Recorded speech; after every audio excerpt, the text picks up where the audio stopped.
heard a lot about it. We've talked about it on the show.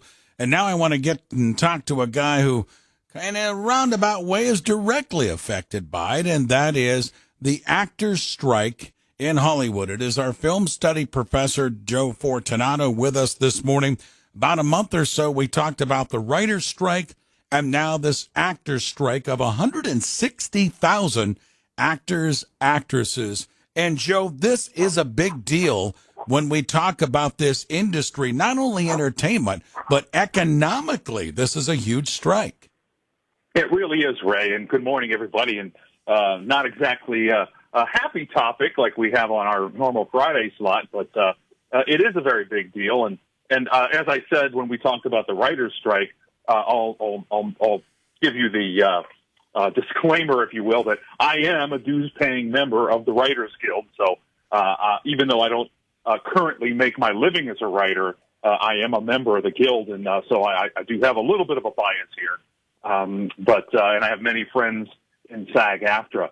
As you mentioned, it's with the actors, it's 150,000 people. 98% of those members voted to authorize a strike. The WGA has 20,000 members, and about the same percentage, about 98% of WGA members authorize a strike. So this is a pretty pervasive feeling on the part of those members of the union. And, one thing I wanted to sort of say up front, because I see a lot of, posts on social media and stuff of people sort of disparaging, particularly the actors, a little less so the writers, but I see it on both, saying, oh, this is just, wealthy actors, money grubbing, blah, blah, blah. And nothing could be further from the truth. The vast percentage of those 160,000 performers are middle class at best, or working paycheck to paycheck, or not even making a living as an actor. The same with the Writers Guild. It's a very small percentage of those guilds that are the wealthy stars. Now, and those, obviously those people can afford to be off work and stuff for a while, but the vast majority of those guild members for both unions are, like you and I, middle class, people just sort of trying to put food on the table for their families. Joe, let's get into the particulars. And as you mentioned, and I've seen the same things on social media, I don't think people are educated enough, most people, on why this strike is happening.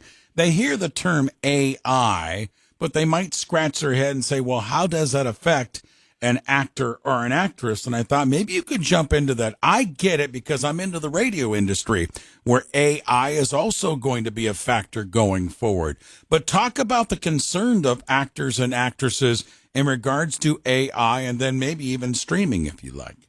Yeah, well, AI is sort of the sexy storyline here, but it's just one of several. And I'll talk about AI first and then and remind everybody what some of the other issues are. But artificial intelligence, AI, the proposal from the studios, and the studios are represented in an organization called the AMPTP, the Alliance of Motion Picture and Television Producers. So that's the employer, if you will, in this equation. Their proposal to SAG-AFTRA members was to include scanning of a background actor's likeness, or any actor for that matter, for 1 day's worth of pay, and using their likeness forever in any form that they want without pay or consent. Now, I'm pretty sure that most reasonable people, if that was a condition of their job, they would not be happy about that.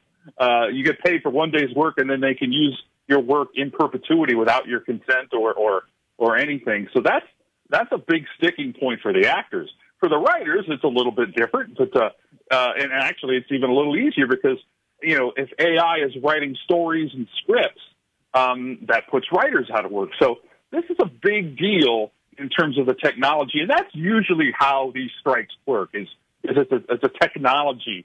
Back in the 60s, when that was the last time that both unions were striking together, and they were going for residuals because now movies and stuff were playing on television, and they wanted compensated for that. So that was a technology shift. And then again, a few years ago when they went on strike, it was more about streaming, and that's a technology shift. And now it's, AI is the technology shift. So anytime there's a change in technology or distribution, that's when sort of these deals bubble up. And for the writers anyway, they have what they call a minimum basic agreement, and that's renewed every few years. So it's not that they're demanding they are demanding something new, but they're saying, okay, we've outdone our previous agreements, and now when we're going to enter into a new agreement, we want it to be more fair, and that's pretty much what the actors are doing too.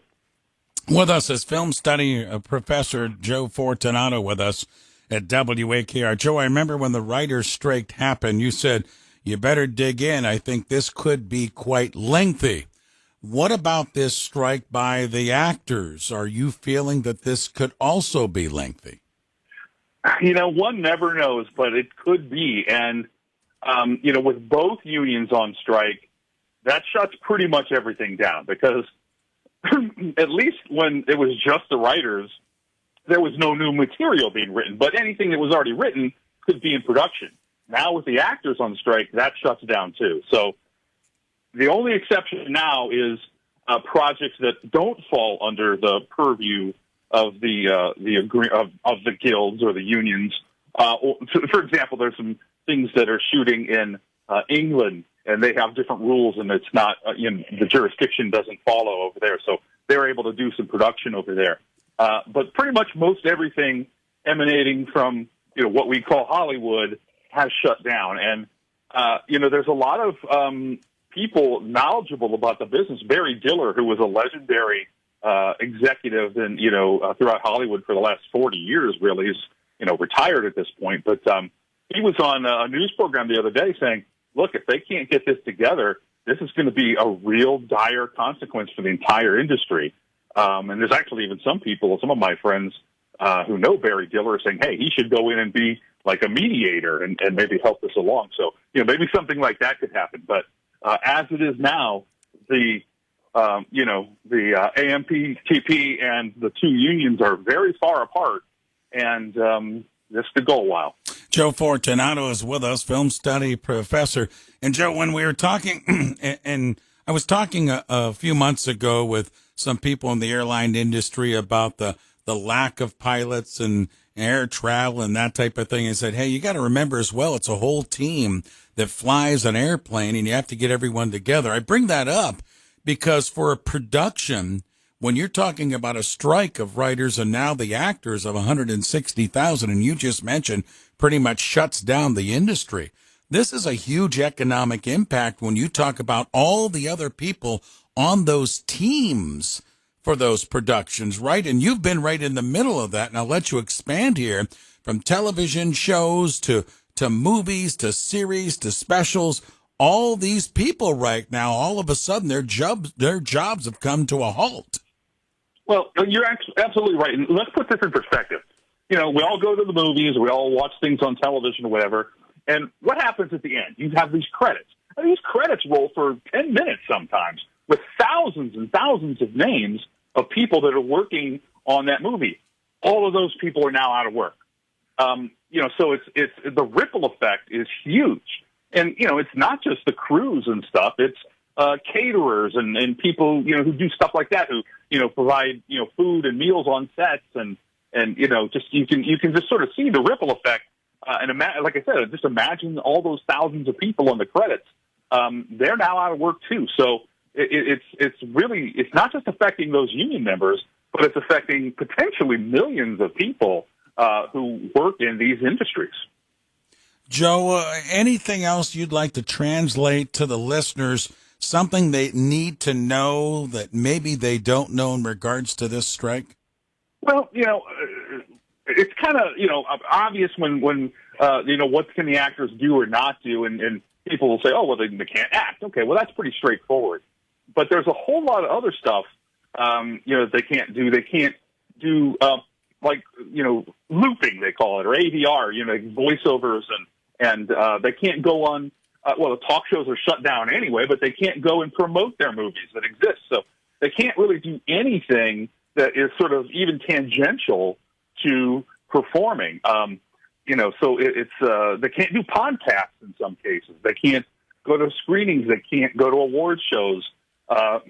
San Diego Comic-Con is next week, and that's usually a huge thing. And that's pretty much gutted now because no performers can go and talk about their projects. So it's not just, the acting on screen, but it's all the other stuff that actors do as well. So it's really, like I said, a big ripple effect. No doubt. Joe, thank you for the time. Listen, we'll get together Friday as we'll go and do another film study with you on Fridays, but appreciate you getting up early with us on this Monday. I think a lot of people, as you mentioned earlier, kind of in the dark a little bit, not knowing everything they should know about this strike by these actors, over 160,000 of them, and I think you led them down the clear path. Thanks for the time. There is actually one more thing I want to go ahead. That I want to mention. Go ahead. And, we talked about AI, but the other big thing here is residuals, and the residual payments is something that actors and writers consider part of their compensation. And like I said, that's been that way since the 60s, so it's sort of built into the system. And the residual payments for streaming is quite different than it was for network television that, had been going on for years and years. And that's a big part of this strike, too.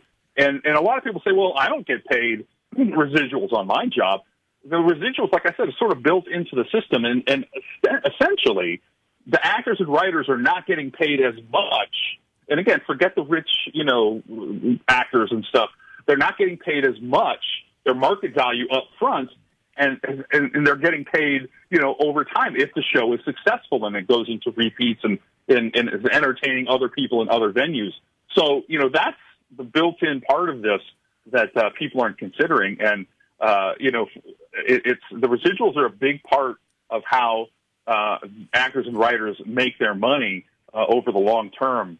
So I just wanted to make sure people understood that. Perfect. Thank you, Joe. Always appreciate it, man. Thanks. All right. There you go. Joe Fortunato, again, film study professor, joining us live this morning on that strike with the actors. Now, he mentioned the name Barry Diller.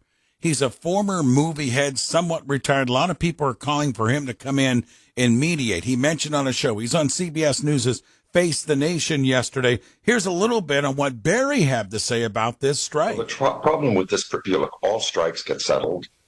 The issue for this one is when, because you have almost a perfect storm here, which is you had COVID, which sent people home to watch streaming and television and killed theaters. You've had the results of huge investments in streaming, which have produced all these losses for all these companies who are now kind of retrenching. So at this moment, this kind of perfect storm, it's okay if it gets settled in the next month, but I'll posit what happens if it doesn't. And there doesn't seem to be enough trust and energy to get it settled soon. What will happen is, if in fact it doesn't get settled until Christmas or so, then next year, there's not going to be many programs for anybody to watch. So you're going to see subscriptions get pulled, which is going to reduce the revenue of all these movie companies, television companies, the result of which is that there will be no programs. And at just the time strike is settled, that you want to gear back up, there won't be enough money. So this actually will have devastating effects if it is not settled soon. There you go. He is Barry Diller again, former movie head executive. A lot of people calling him to mediate and trying to jump in and save this situation with the actors' strike that kicked in on Thursday night.